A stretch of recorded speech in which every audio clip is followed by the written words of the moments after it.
You ever hear someone say, Christianity is a white man's religion? Yeah, I've heard it too, in barbershops, online, from friends and family. It's a common belief, and honestly, I understand why people say it. For centuries, Christianity was used by colonizers to justify slavery, to break people, to erase culture. Enslaved Africans were forced to accept a version of the gospel that came with shackles. But here's the thing most people don't know. What they were given wasn't the real gospel, and it definitely wasn't the full story.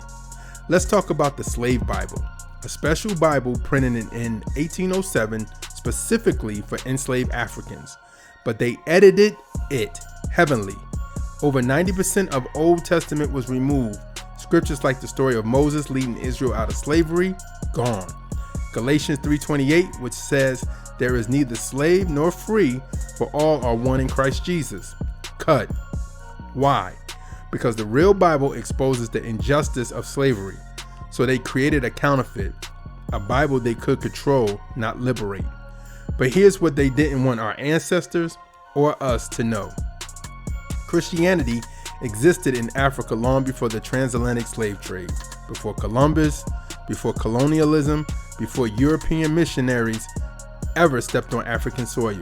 In his groundbreaking book, How Africa Shaped the Christian Mind, theologian Thomas C. Oden, he proves that some of Christianity's most important thinkers were African. Tertullian, who coined the term Trinity, Origen, who laid the foundation for biblical interpretation, Augustine, one of the greatest theologians in church history. These weren't white Europeans, they were North Africans, and they shaped the very theology people still study today.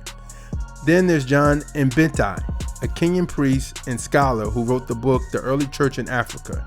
He reminds us that Christianity wasn't not a foreign religion to Africans, it was present, thriving, and uniquely African from the very beginning. Churches were built in Egypt, Ethiopia, and Sudan while most Europe was still pagan. And Edwin Yamanchi, in his book Africa in the Bible, goes even further, showing how African nations like Egypt, Cush, and Ethiopia are all over the Bible. Jesus spent part of his childhood in Egypt. Simon of Cyrene, the man who helped Jesus carry the cross, was African. And in Acts 8, one of the first Christians baptized after the resurrection, a high-ranking Ethiopian official. That's not accidental, that's foundational. So when people say Christianity is a white man's religion, they often react into how it was abused, but not how it began. The truth is, Africa didn't receive Christianity through slavery. It helped birth it.